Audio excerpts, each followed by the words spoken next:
Hare Krishna Prabhuji. Hare Krishna, Krishna Gi Mataji. Hare Krishna Prabhuji. Hare Krishna Prabhuji. Hare Krishna Prabhuji. Hare Krishna Prabhuji. Hare Krishna, everybody. Hare Hare Krishna, Krishna Prabhu. Everybody. Hare Hare Krishna. Krishna, Hare Krishna, all. Hare Krishna Prabhuji. Hare All. Krishna. Hare Krishna. Hare Krishna Prabhuji. Hare Krishna, Bharat Prabhu. Nice to hear Hare from you. Krishna Prabhuji. Hare Krishna, Chandrika Mataji.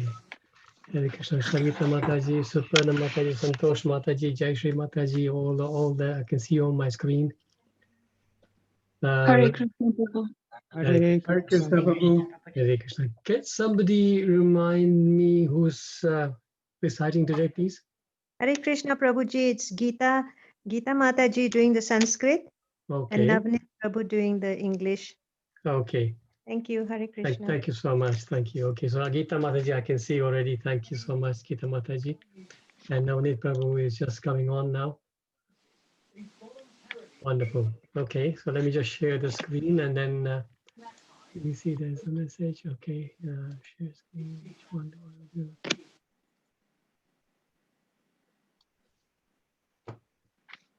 Okay, so whenever you're ready. Okay, thank you. Om Namo Bhagavate Vasudevaya. Om Namo Bhagavate Vasudevaya.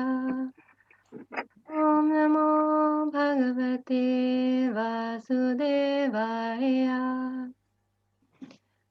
Arjuna Vacha Evam Satata Yuktaye Bhaktastvam Paryupashyate Ye Chapi Aksharam Avyaktam Tesham Ke Yoga Vittamaha. Translation by Srila Prabhupada. Vacha. Oh, sorry. Go ahead.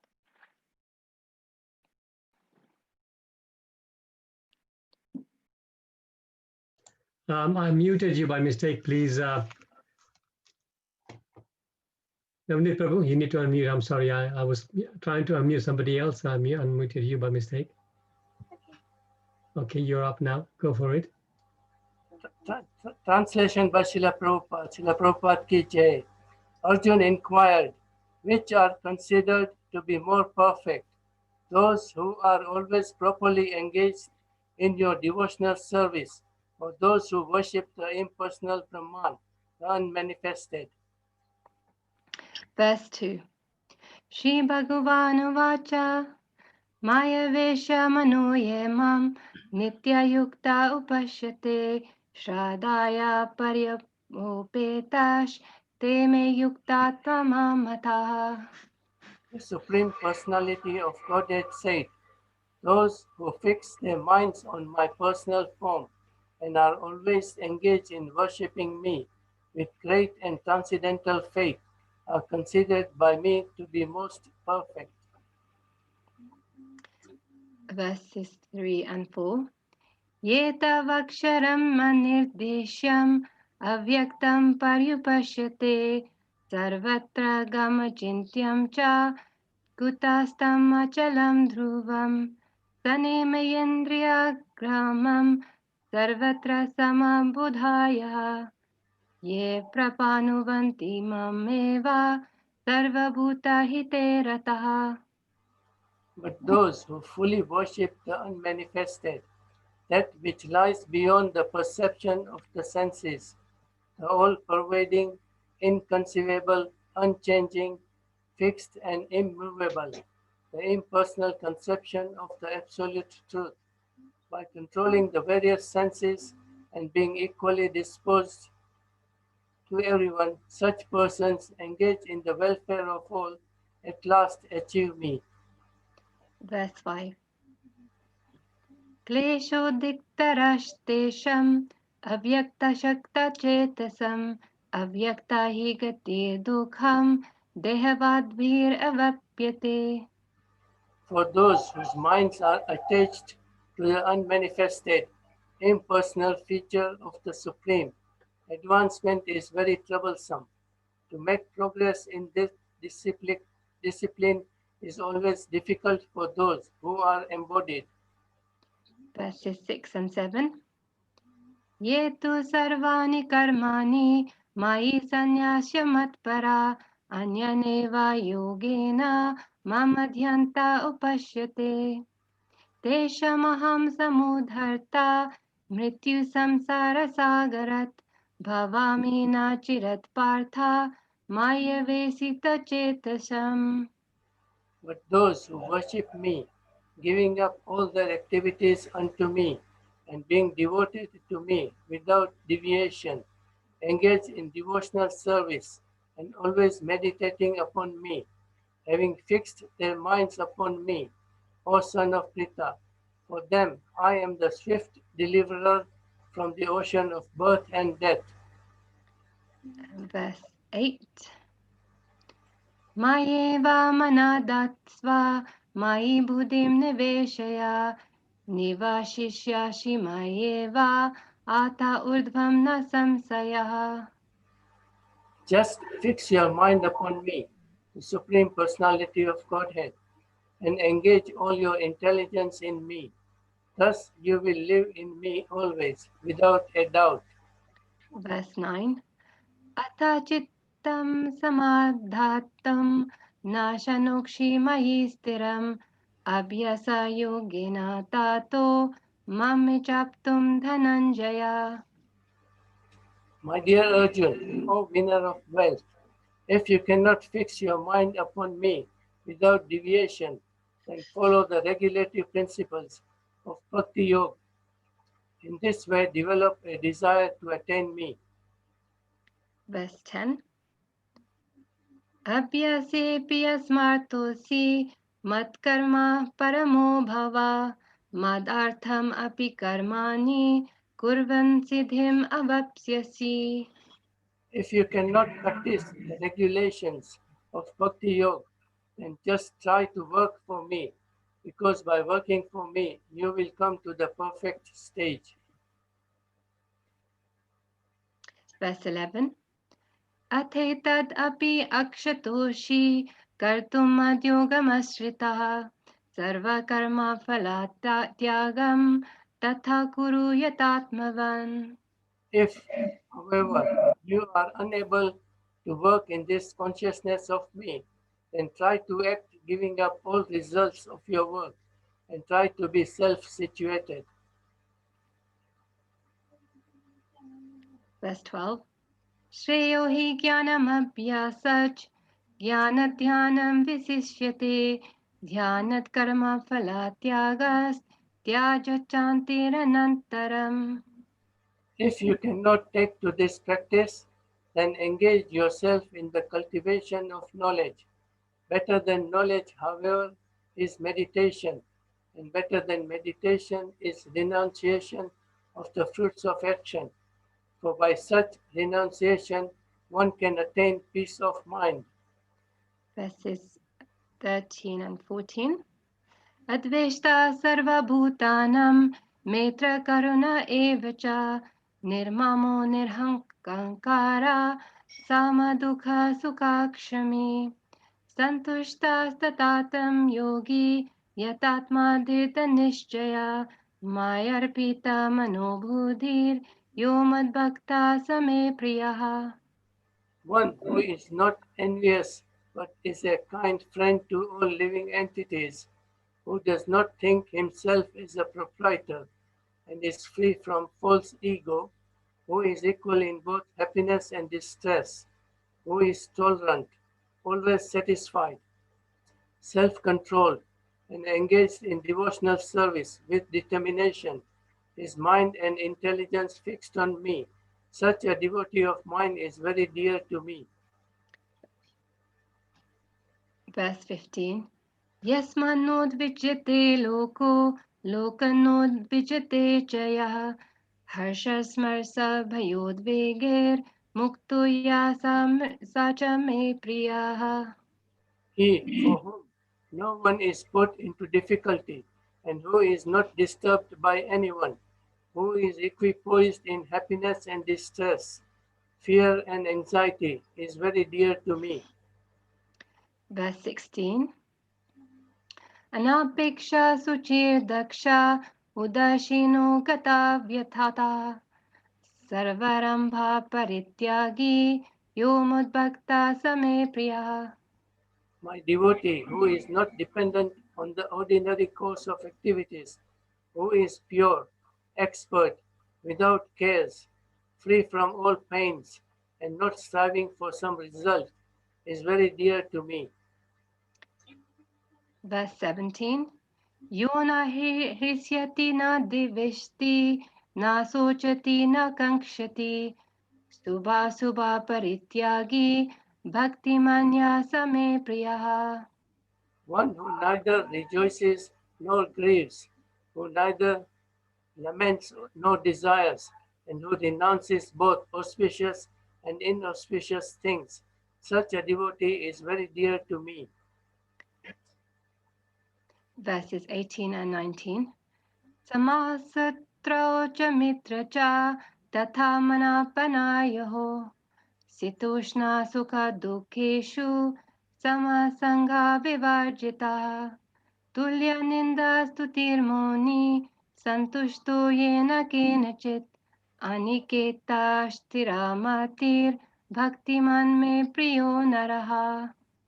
One who is equal to friends and enemies, who is equipoised in honor and dishonor, heat and cold, happiness and distress, fame and infamy, who is always free from contaminating association, always silent and satisfied with anything, who doesn't care for any residence, who is fixed in knowledge and who is engaged in devotional service. Such a person is very dear to me. Verse 20. Yetu dharmartram dharmarmritam idam yathuktam paryupashyate shradhadanamat parama bhaktastetiva me priyaha. Those who follow this imperishable path of devotional service and who completely engage themselves with faith, making me the supreme goal, are very, very dear to me. Thank you very much, both of you. Wonderful reciting. Gita Mataji, Krishna. Sanskrit was very, very nice. Thank you so much. Thank you for the opportunity, Thank Haribol. you. Very nice. Yeah. And also Navneet Prabhu, very fluently recited the English. Thank you so much. Very nice. Thank you. Thank you, Hare Krishna. Okay, so let me now just go to the verse. Need to stop sharing this.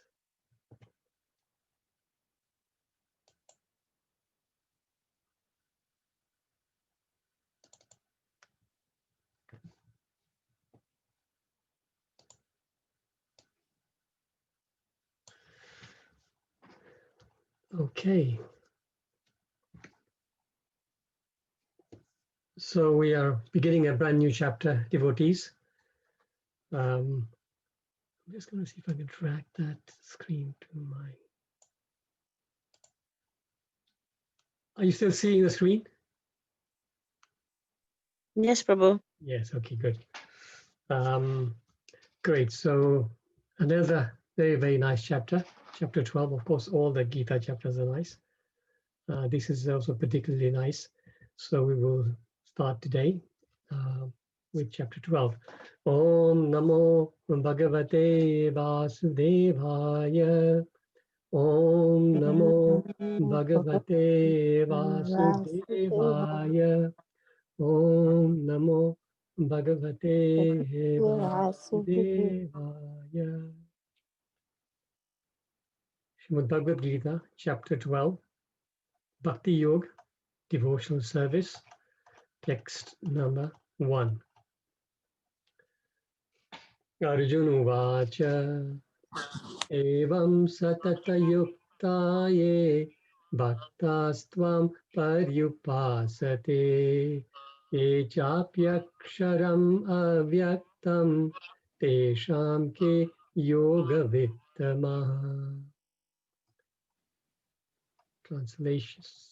Translation. Sorry, by- Prabhuji, we can't see the screen. We can see Oh, you can't see that screen? Okay, let me the just. slide screen, not the Oh, verse. you're seeing probably the other one. Okay, let me just stop sharing this and share it again. Because I moved that to my laptop. That's why you probably can't see it. Let me now see where I am. Okay, now can you see it? Yes, Prabhu. Okay, thank you. Yes, Prabhuji. Okay, so we'll just recite the verse again.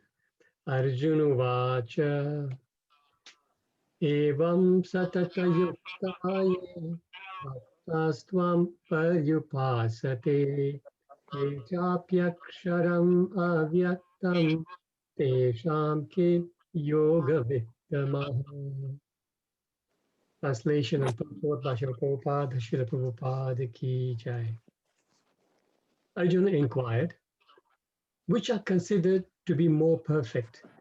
Those who are always properly engaged in your devotional service, or those who worship the impersonal Brahman, the unmanifested? So we've got, I think, 6 paragraphs, short ones, not so very big.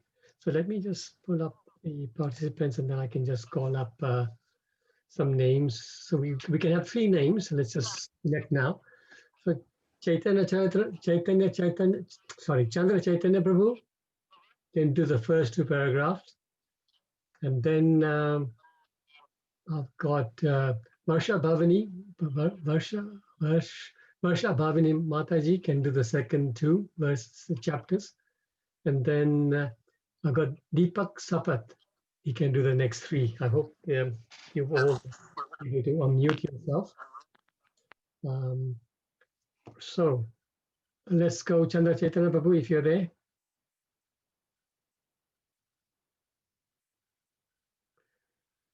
Okay, maybe he's having some difficulty. So maybe we can, instead of Chandra Chaitanya Prabhu, we will go for Harinath Reddy Prabhu.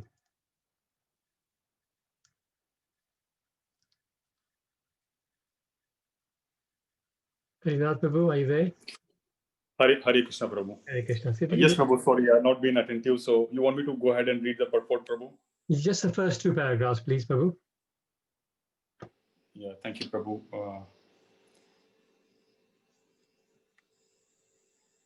Okay, Prabhu, pardon me for the slow and delayed. No problem, don't worry. I'm attending to on my mobile, so just finding it a little bit to look at the fonts. Thank you. Yeah, Arjuna inquired, which are considered to be more perfect, those who are always properly engaged in your devotional service, or those who worship the impersonal Brahman or the unmanifested?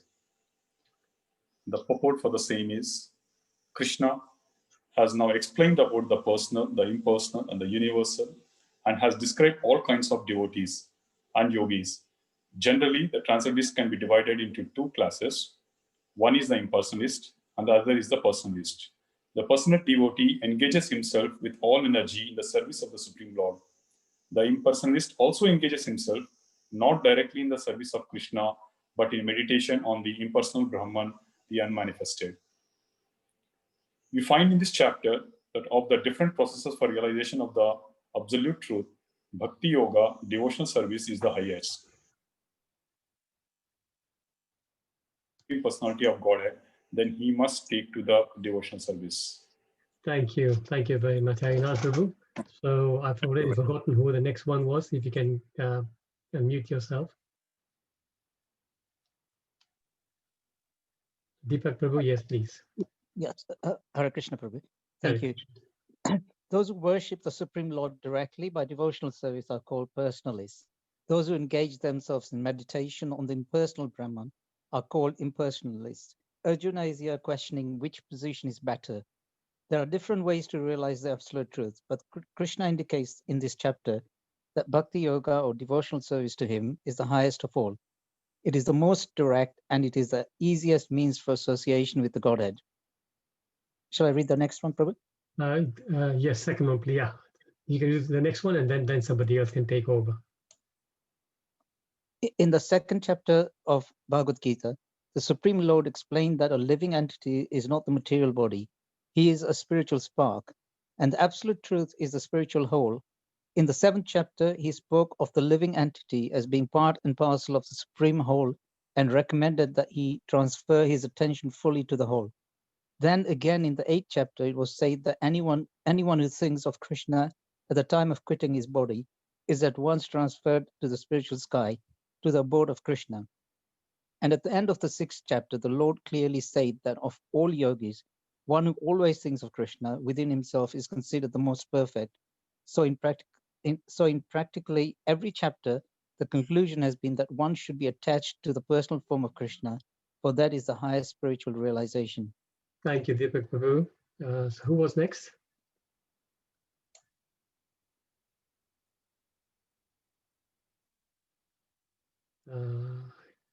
Okay, if nobody's ready, then let me just see. I can see Jayashri Mistry here. If you can unmute and read the last 2 paragraphs. Yes, Hare Krishna Prabhuji. Okay. Nevertheless, there are those who are not attached to the personal form of Krishna. They are so firmly detached that even in the preparation of commentaries to Bhagavad Gita, they want to distract other people from Krishna and transfer all devotion to the impersonal Brahma Jyoti. They prefer to meditate on the impersonal form of the absolute truth, which is beyond the reach of the senses and is not manifest. And so factually, there are 2 classes of transcendentalists. Now Arjuna is trying to settle the question of which process is easier and which of the classes is most perfect. In other words, he is clarifying his own position because he is attached to the personal form of Krishna. He is not attached to the impersonal Brahman. He wants to know whether his position is secure. The impersonal manifestation, either in this material world or in the spiritual world of the Supreme Lord, is a problem for meditation. Actually, no one can perfectly conceive of the impersonal feature of the absolute truth. Therefore, Arjuna wants to say, what is the use of such a waste of time? Arjuna experienced in the 11th chapter that to be attached to the personal form of Krishna is best, because he could thus understand all other forms at the same time, and there was no disturbance to his love for Krishna. This important question asked of Krishna by Arjuna would clarify the distinction between the impersonal and the personal conceptions of the absolute truth. Thank you so much, Jayashri Mataji. Thank you. Om Ajnanati Mirandasya Jnananjana Shalakaya Chakshurunmilitam Yena Tasmai Shri Gurave Namaha Shri Chaitanya Manobeshtam Stapitam Yena Bhutale Swayam Rupa Kadamayam Dadati Swapadantikam Nama Om Vishnu Padaya Krishna Prishthaya Bhutale Srimate Bhakti Charu Swami Niti Namine Nama Om Vishnu Padaya Krishna Prishthaya Bhutale Srimate Bhakti Vedanta Swami Niti Namine Namaste Saraswate Deve Gauravani Pacharine Nirvishesha Sunyavadi Pashata Dikacharine Jai Shri Krishna Chaitanya Prabhu Nityananda Shri Advaita Gadadhar Shri Vasadi Gaura Bhakta Vrinda Hare Krishna Krishna Krishna Hare Hare Hare Rama Rama Rama Hare Hare Shri Prabhupada Ki Jai. Let me now just share my PowerPoint with you. Hare Krishna.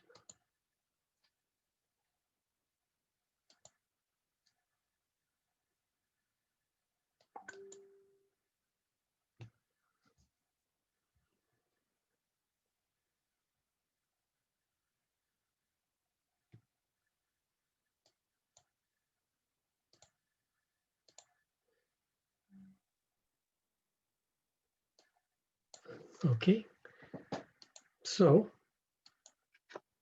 we'll just do, because this is the first time we're doing chapter 12, we'll just do the complete chapter summary, very brief summary, so we know what the sections are. This happens to be one of the shorter chapters in the Srimad Bhagavatam. It's got only 20 verses, as we saw just now. Yeah, Gita Mataji and Navneet Prabhu recited them so nicely. So 20 verses. Does anybody know which is the other? The 20 is the shortest, actually. All the others are longer, but there's one other chapter which has also got 20 verses. Anybody know which one? 15th chapter. 15. Oh, Chapter yes, 15. I just did that. Thank you. So yeah, it's a short. So first of all, before we go on to the contents, let's look at the title. The Sanskrit title for this particular chapter is Bhakti Yoga. So you can imagine when Prabhupada was translating this, he could have quite easily said yoga of devotion, isn't it? Because bhakti could translate devotion. So yoga of devotion, just like yoga of the Supreme Person in the 15th chapter, this could have been yoga of devotion, from yoga of devotion. But purposely, Srila Prabhupada has translated this as devotional service. So the reason is this. This is just to clearly tell us all that devotion is not some abstract concept. It's not something that is just something which is mental, that we say, oh, it's, yeah, I worship the Lord in my mind and I'm a good devotee. Yes, of course, we do worship the Lord Manasi in our mind, but the whole idea of devotion, seva means there's got to be a Swami and there's got to be a Sevak. So it's service. So the concept of service is very, very important. And Prabhupada has, no other Acharya has emphasized it as much as Prabhupada has. And of course, the previous Acharyas in our line. But the other Sampradayas, their sort of emphasis on seva is not so much. Perhaps the Pushti Marga is a one exception. They also are quite heavy and very focused on seva. But sometimes other paths are very wishy-washy about it. So it's very important that Prabhupada has put this into our heads right from the beginning, that there's got to be service. We've got to do something for the Lord with our hands, with our mind, with our heart, with our Lakshmi, whatever. We've got to use all our assets for Krishna, and that is seva. So it's important to understand the title like this. So summary is three sections. The first section is this. So first text, Arjun's asked this question. We've just heard that, and we'll just repeat it in a minute. And then Krishna will answer that from the second text onwards. And Krishna will tell Arjun that devotional service is superior to impersonalism. Then 8 to 12, Krishna gives like options. See, devotional service is not rigid. Krishna would say, if you can't do this, do this. If you can't do this, do this. So, there's so much flexibility. Depending on our nature, depending on our ability, we can follow it in different ways. But within the spectrum of devotional service, not impersonalism. So this is very nicely explained from 8 to 12. And then 13 to 20, the last section, Krishna talks extensively about the qualities of devotees that he likes. So it's a very, very sweet section there. So Arjun basically, after seeing this incredible, fearsome, universal form, he now wants to, he's sort of longing to hear about more about devotional service. And he wants to clarify his own personal position, because he thinks, okay, I've just seen the universal form. It's really awesome. But I am attached to the personal form. So let me just again clarify with Krishna, which is better, right?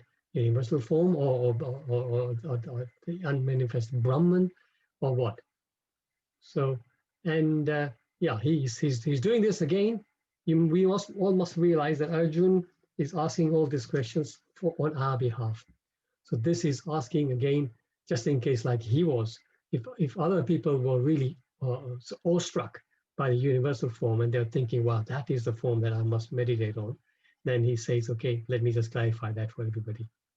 So this is the situation. And as we saw towards the end of the last chapter, Krishna then emphasized that his two-armed form is the one to meditate on. So we'll just remind ourselves about the translation of today's verse. Arjuna is asking this question: which are considered to be more perfect, those who are always properly engaged in your devotional service, or those who worship the impersonal Brahman, the unmanifested? Avyaktam, the unmanifested. So that is referring to the impersonal Brahman. So there are a lot of belief systems within India, the impersonalists, who believe that the form of Krishna is a product of the Brahma Jyoti. So they see, okay, fine, right now, even if you do worship the personal form of the Lord, which is Vyakta, ultimately they say that our goal is to then reach the Avyakta, the impersonal. See, the opposite. They feel, they think, and they're convinced that the impersonal Brahma Jyoti is the source of everything. The other day, last week, I think Hemalata Mataji, I'm not sure she's on the class today, she was asking this question because they say that you have to focus on the Vyakta, but then to reach the Avyakta. But that is the wrong philosophy. The Vaishnava philosophy definitely does not agree with that. Krishna had many, many times said, I am this, I am this, I am this. I am the source of everything. So all these people, they say, no, no, no, no, no. But Krishna, when he says I, he means the Avyakta or the unmanifested within him. So my question to them would be, do they think that Krishna's vocabulary was so imperfect that he could not explain that himself? If he meant that, he would have said it, right? Why would he leave it to you to interpret? Krishna clearly says, aham. Aham, there's no other meaning. Aham means I, right? And I would only apply to an animate object. And I would not apply to something like just a light. Light would not be I. I should be a person. So again, very clearly, aham means a person. And Krishna says, I, the person, Krishna, and the source of everything. But they will refuse to believe this. And some of the preachers in that movement are so powerful and so eloquent that if we listen to them for half an hour, we will start doubting ourselves. This is why Prabhupada often said that one should be very careful who we listen to. If we listen to a Mayavadi impersonalist, we will get poisoned. We must be very, very careful. We shouldn't just switch on the TV and listen to whatever's going on. We should be very selective in who we listen to, because we have chosen the path of personal worship, and we should not be diverted from that. Otherwise, we'll be lost. So we'll, as usual, we'll take the main points from the purport. So Prabhupada says, generally, the transcendentalists can be divided into two classes. The personalists, they engage themselves with the all energy. So they engage all their energy in the service of the Supreme Lord, so many different ways. And the impersonalists who engage in meditation on the impersonal Brahman, the unmanifested.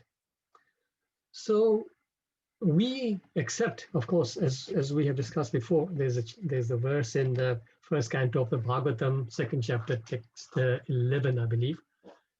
Vadanti tat vidas tattvam yasgyanam advayam brahmeti paramatmeti bhagwaniti sabdyati. That the transcendentalists who are in knowledge call the absolute truth Brahman, Paramatma, and Bhagwan. So we accept that there are three ways, three aspects of the same God.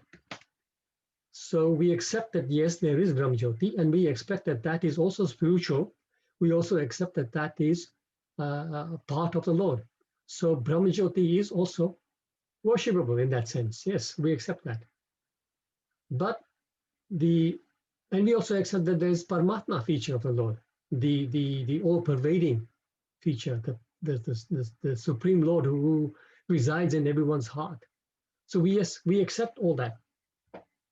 But the impersonalists, they accept only the Brahma Jyoti and nothing else. So this is the difference. So if they say that God cannot possess a form, so that is limiting the Lord, isn't it?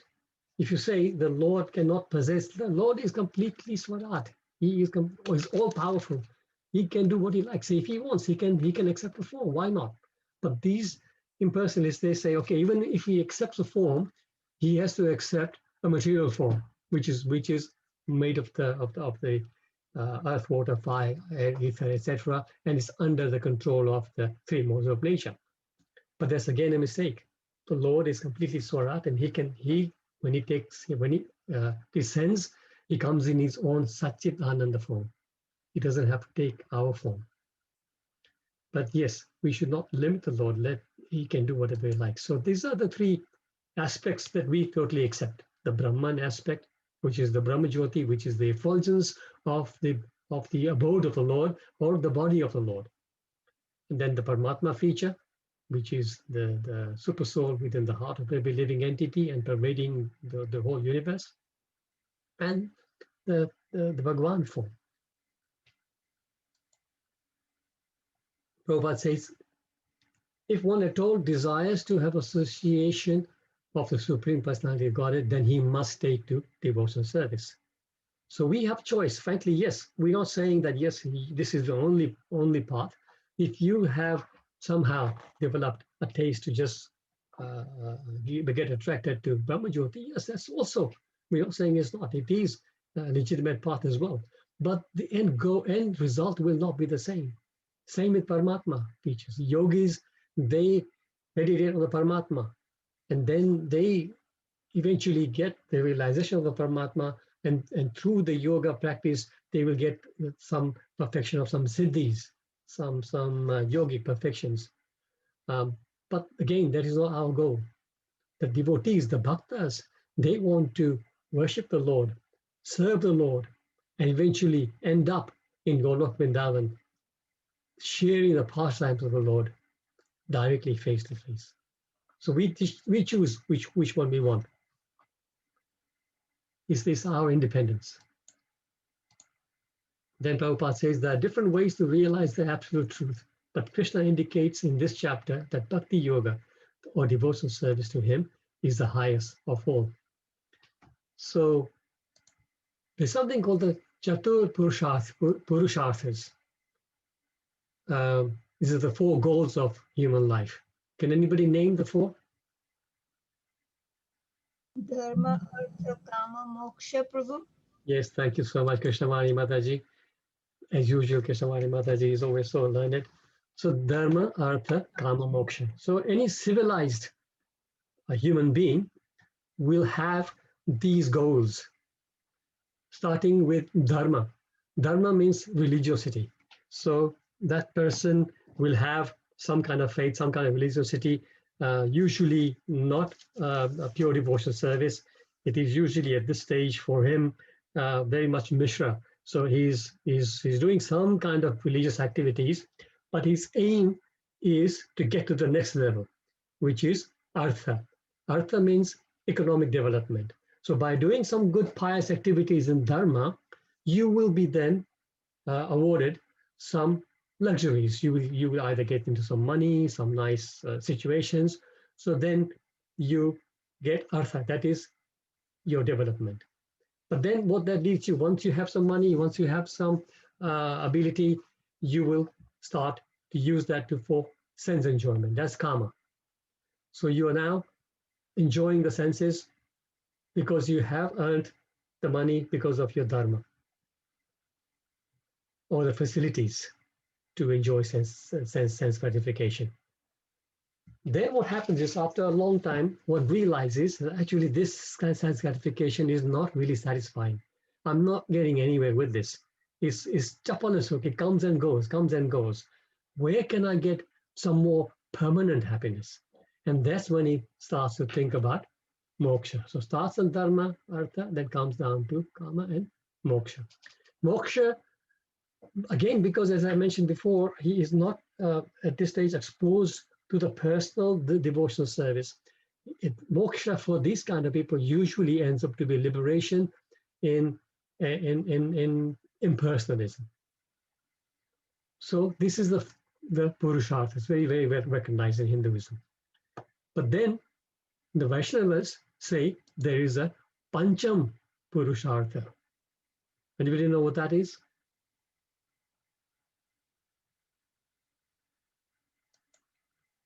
Bhakti, devotional service. Because in the previous 4, devotional service may be there, may not be there. Mostly it's not there. But Pancham Purushartha is Bhakti. So if you've done Dharma, Artha, Kama, and you come to moksha, then at this stage, we have to realize that I want this kind of moksha. I don't want a moksha to merge into Brahmajyoti and lose my identity. Prabhupada calls that spiritual suicide. No, I want devotional service. And then you start to associate with devotees and get into devotional service, and that is our perfection. So this is explained in Srimad Bhagavatam 7th canto 7, chapter text 29. Tatropaya sahasranam ayam bhagavata odita yat ishvare bhagavati yathayat anjasarati. So it says, of the different processes. So see, there are so many different processes you can take, recommended for disentanglement from material life. The one personally explained and accepted by the Supreme Personality of Godhead should be considered all perfect. That process is the performance of duties by which love for the Supreme Lord develops. Love for the Supreme Lord, of course, means devotional service. You can only achieve love for the Lord through devotional service. So these different processes and different methods, again, are mentioned in something else. Excuse my graphics. I was just last minute. I was doing this. I put this together, this particular slide. So there might be some mistakes there, but let's see how it goes. So Prabhupada said it is devotional service is the most direct and it's the easiest means of association with the Godhead. So those of you who have done Bhakti Shastri, Bhakti Vaibhav, they will be familiar with something called the yoga ladder. You can see my what you call it, the PowerPoint in terms of the animation has gone slightly wrong. So I've got the ladder. I've got just 2 poles of the ladder. But okay, so can somebody tell me what is the lowest level of humanity in terms of the yoga ladder? Come on, Bhakti Shastris. Ugra karma. Ugra, well done, Ajay Mukunda. Okay, my ladder is not complete. So yes, the lowest level is Ugra Karma. Ugra Karma means basic animalistic living. Ahar, Nidra, Bhaya, Maithun. Eating, sleeping, mating, defending. That is all they know. That's what animals do. And this people at this level, the human beings at this level are at this level. They know nothing more.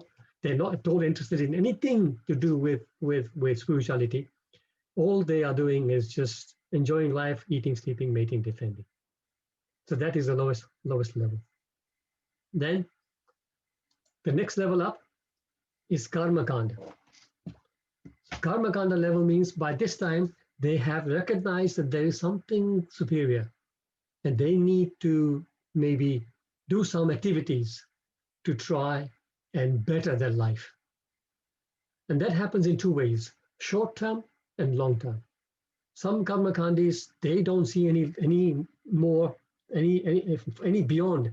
They don't see beyond only the now. So they want now. They want the better life now. They want to have more money now. They want to get married to a nice person now. All these things now.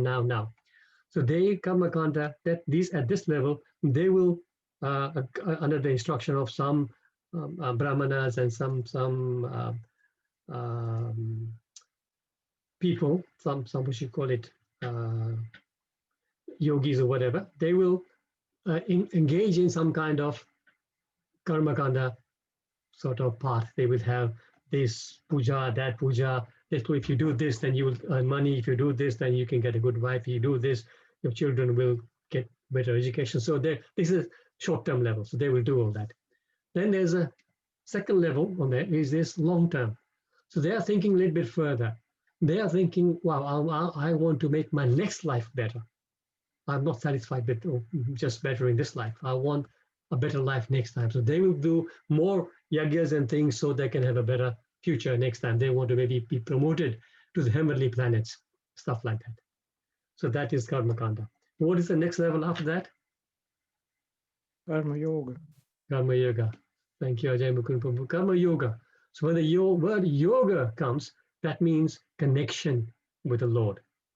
Karma yoga means, okay, there is something spiritual. Karma kanda level, there's not much spirituality. Karma yoga, they now realize spirituality.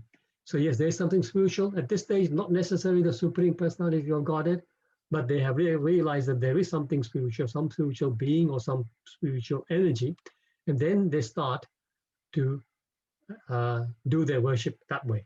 Karma yoga again has two sections: Sakama Karma yoga and Nishkama Karma yoga. Sakama yoga means at this stage they're still very much quite close to Karma Kanda level, where they're doing things with a motive, always some motive. But when Nishkama Karma happens, that is a level where they have realized that, okay, all those things are not necessary for me. I want to just focus and do all activities for the Lord. But at this stage, Karma Yoga, Nishkam level, they're still attached to those activities. So it's still not pure devotional service. From there, Jnana Yoga. So some will go into the Jnana Yoga, they will start focusing on Jnana. And persons who are in the Jnana Yoga level, their destination usually is, can anybody tell me? Brahmajyoti. Brahmajyoti, exactly. Thank you. Brahman realization. And other people will go into Dhyana Yoga. And their destination is? Paramatma. Perfect. Paramatma. So this is the two levels they've reached. And these are spiritual levels, definitely, right? Very elevated. But from the Paramatma level, Brahma realization, this is not perfection. This is not the end. If they are fortunate to get some devotee association, they will get to the next level, which is Bhakti Yoga. Bhagwan realization. So yes, somebody mentioned Bhakti Yoga. So Bhakti Yoga comes in between. Of course, you've got to do Bhakti Yoga to get to Bhagwan realization. So Bhakti Yoga they would get by association of devotees, and they'll get to Bhagwan realization. So this is the slow ladder. This is where people will make progress. And you can imagine this would take a few lifetimes perhaps, right? But then, by the mercy of Chaitanya Mahaprabhu, by the mercy of Srila Prabhupada, we have the elevators. So here we start from Ugra Karma. We're fortunate enough, like all of us, to get some devotee association. We start our sadhana bhakti, and that gives us the access to the elevator that takes us to the Bhagwan realization. So in this elevator stage, or that section, we can make very, very fast progress and perfect our lives very soon in this lifetime. So which one do we want to go to? So we are very, very fortunate that we are exposed to this fast track and we're able to make progress this way. Moving on. So Prabhupada mentions that in second chapter, the Lord explained about the living entity is not a material body. So it's a very famous verse. Everybody will know this. Dehinosmin yatha dehe kaumaram yavanam jara tatha dehantara praptir dhiras tattara muhyati. As the embodied soul continuously passes in this body from boyhood to youth to old age, the soul similarly passes into another body at death. A sober person is not bewildered by this change, by such change. Then he mentions the text in the 8th chapter, which talks about that when at the time of quitting this body, one is transferred specially immediately to the spiritual sky. Anybody know this verse? We've done it recently.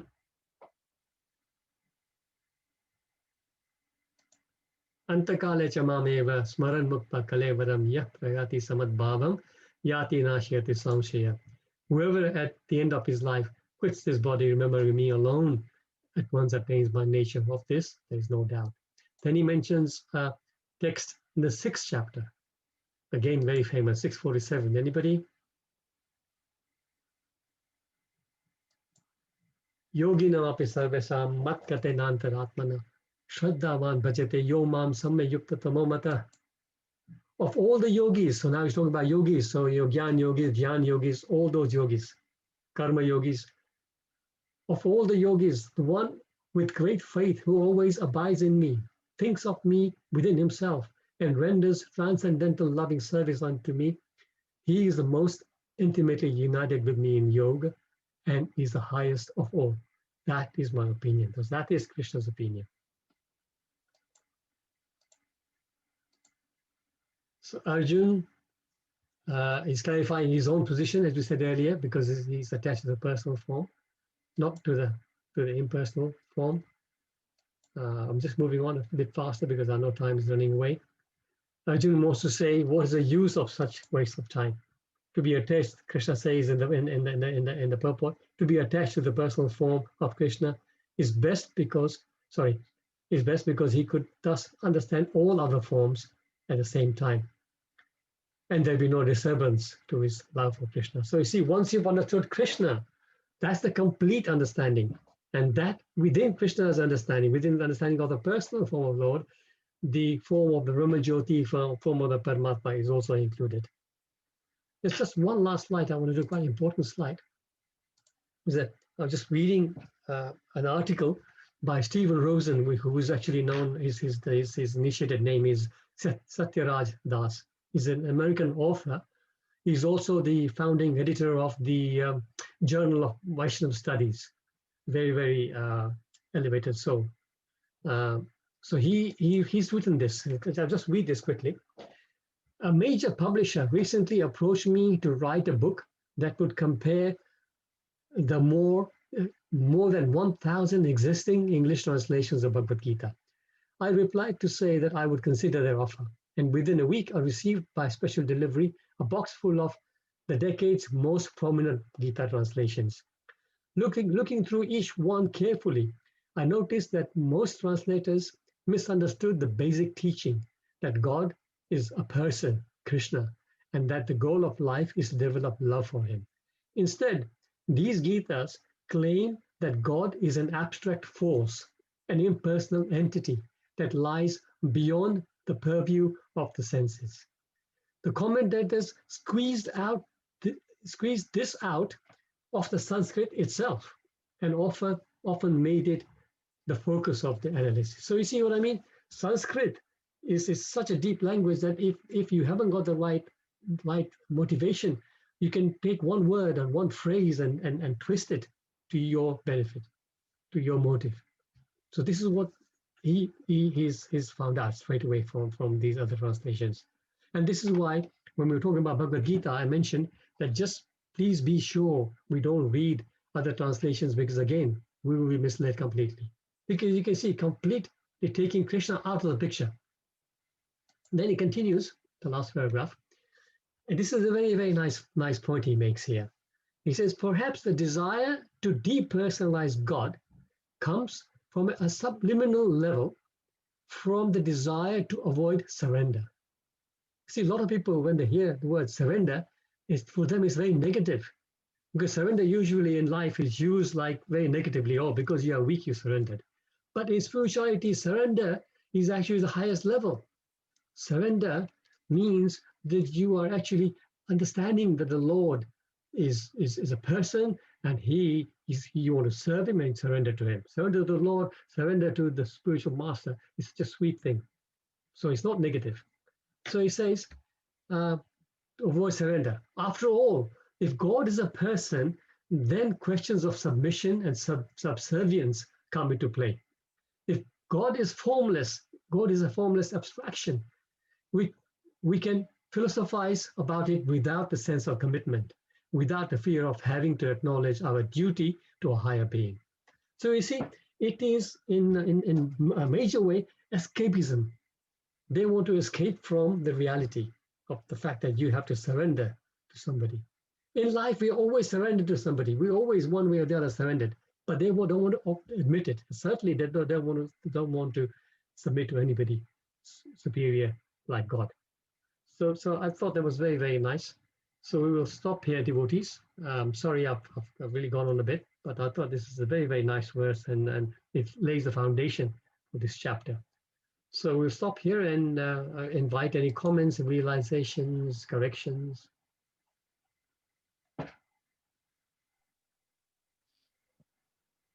Hare Krishna, Prabhuji. Hare Krishna. Can you explain a little bit more about sadhana bhakti? Oh, yeah, okay, thank you. So sadhana bhakti is devotional service in practice. So sadhana bhakti, anything we're doing, for example, chanting, that's sadhana bhakti. Reading is sadhana bhakti. Singing kirtan is sadhana bhakti. Attending a class like this, a sadhana bhakti. So all the different practices we do in our devotional life is called sadhana. That's sadhana bhakti. Wonderful. Thank you. Thank you. Hare Krishna. Hare Krishna. I'm just looking at the thing. Yes. So Dev Kishan Prabhu is asking, what is the difference between Brahman and Paramatma realization? Yeah, thank you for asking the question. So Brahman realization, Dev Kishan Prabhu, is where your concept of the supreme absolute truth is the Brahma Jyoti. That is the Brahman realization. You don't have any personal, you don't think the Lord is Paramatma within your heart, or the Lord is Paramatma all-pervading form. You don't totally accept the Lord as the supreme person in Golok. You just believe, as I was saying earlier, that Brahman is the all in all, and everything comes from Brahman. This universe came from Brahman, the Lord himself comes from Brahman, all living entities come from Brahman. That is their belief. That's the Brahman realization. The Paramatma realization is they are realizing the form of Lord in the Paramatma, in the super soul feature, which is the four-arm form, which is living, which is all pervading within the universe and also within each atom and each living entity. So that is the Paramatma realization. I hope that makes sense. Thank you. So lots of glorification for the recitation by Gita Mataji and Amrit Prabhu. There's Hemlata Mataji saying, Hare Krishna Puji, I'm attending your, oh, I see, yes, blissful class. I have also joined Bhagavad Gita. It's a big with Diva Gaurangi Mataji. It's our bonfire. It's our bonafide guru teaching. Yeah, thank you so much. Yeah, very nice. Diva Gaurangi Mataji is your Shiksha Guru for verses. Thank you, Mataji. So I was thinking of you because you were asking a question about Vyakta and Avyakta, and this is covered in this text. Okay, please read bonafide. Yes, I corrected that. Wonderful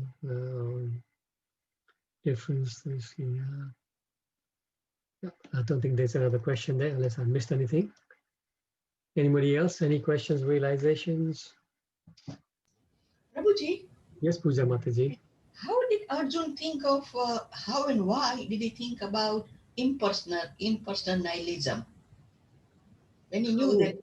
Yes, I see what you mean. How did this question even come? Because we're moving from the display of the universal form, and this question comes into his mind about the impersonal.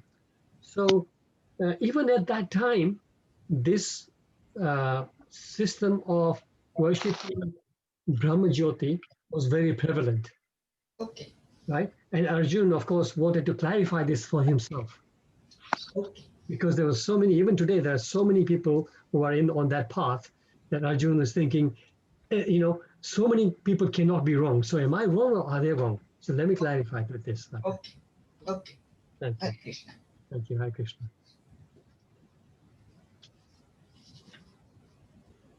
Anybody else? There's 3 more messages. Let me see. Okay, it says this is from first of all, Hemlata Mataji is saying, do we need to do meditation to reach the devotional service? So Hemlata Mataji, for us, for devotees of Krishna, the meditation is chanting the holy name of the Lord. That is a meditation. We don't need to worry about the traditional kind of meditation, closing your eyes and sitting. In the 6th chapter of Bhagavad Gita, Krishna explained to Arjun all this very, very difficult process of meditation. This kind of meditation, where you sit and close your eyes and clear your mind and just think of just one light or some energy, that was possible in the previous ages Hemlata Mataji. In this age of Kali is not possible. This is why Yes. Krishna said at the end of the 6th chapter that of all the yogis, one who is meditating on my form and worshiping me with all his faculties is the highest, is the topmost yogi. So our yoga is to chant the names, sing his Hare- name like that. Mm. So that's meditation. Yeah. Yes. So that we do meditation, but it's japa meditation, mantra meditation, and Nam meditation basically. And then thank you.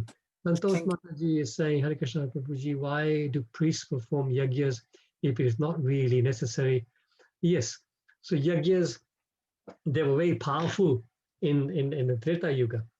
Even in Dwapara Yuga, the power of yajnas was dwindling. But in Kali Yuga, yajnas we do just for the satisfaction of our mind, just a peace of mind. But really, the potency is not there. The potency in the yajna is not there because this is not the Yuga Dharma. The Yuga Dharma in Treta Yuga was yajnas. Yuga Dharma in Kali Yuga is Nam Sankirtan. This is why it's not necessary. It doesn't work. But still, and the other reason why it doesn't work is because we don't even have the Panditas, the Brahmanas who used to have such power to do all those yajnas in Treta Yuga. They don't exist anymore. The Brahmanas are mostly business people nowadays. So there's no potency in the yajnas. So we should, as much as possible, avoid them. But having said that, devotees, if somebody in the family is doing a yajna, we don't need to, discourage them. It's better than being an atheist. Let them do it. But at least we understand that there is not much gain in that in Kali Yuga. Thank you, Prabhuji. Thank you, Santosh Mataji. Then there's you, Gita Prabhuji. Mataji. Very nice. It was very enlightening class. Thank you, Mataji. There's one more question I just take from Gita Mataji. Says, can someone be both a karma yogi and a bhakti yogi? For example, offer work as a yes and offer other direct yes. So yes, very much. Gita Mataji, certainly in the beginning, all of us are like this. All of us are karma yogis and bhakti yogis. So it's called karma mishra bhakti. Or then somebody can be jnana mishra bhakti, like that. So yes, we can be like this. Everybody starts off like that. But as you proceed, as devotees, as you learn more, as we have more mercy from our spiritual masters, senior devotees, and Krishna, then we actually start to lose the Mishra part and we start to become pure devotees. But yes, all of us at this stage, I would say today, I am also a Mishra Bhakta. But hopefully, with Krishna's mercy, eventually we can all become pure devotees. So certainly, yes, it is possible to do both. Thank you, Prabhu, because that's what I feel I am too. So I just wanted to check. That's good. Very natural. But once you know at least the aim, but you know the goal. If you don't know the goal, then you remain in the Mishra Bhakti. If you know the goal, then we'll try and get out of it. Thank you, Prabhu. Thank you. Thank you so much. And there's something, sorry, one more. Kirita Mataji is saying, why does a person have to do so much of bhakti and devotional service? Why can't devotee just do the jot and japa and go back to Goloka? Yes. So Rita Mataji, if the potency is there, if your focus in the jot and japa is so pure, you don't need to do anything. The reason we do all the other activities is because they help us to focus. We do devotional service to focus. We read to focus. So everything else we do is trying to focus. And you're saying japa. If you can get your japa to be pure, if you can 100% say that I am completely focused, I'm chanting my 16 rounds, and every word I'm hearing, and my focus is 100% on the name of the Lord, then you don't need to do anything. That alone will carry you back to Golok. But the problem, Rita Mataji, is that none of us are in that position. So we need support from other aspects of sadhana.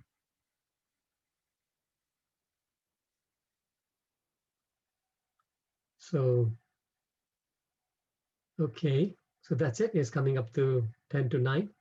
We can call it a day. Thank you so much, devotees. Enjoy the 12th chapter. It's really, really nice chapter. Thank you so much for your association once again. Thank you all for giving me the Krishna opportunity Prabhuji. to Hare speak. Krishna.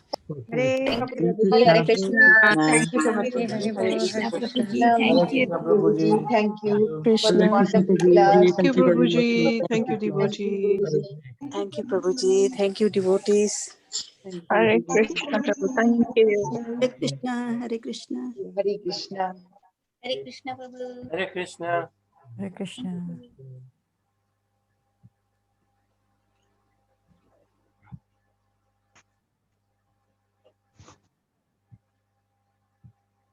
Thank you. I'll see you on Tuesday from me, but you'll be there tomorrow with, I believe, Divanam Prabhu. Hare Krishna.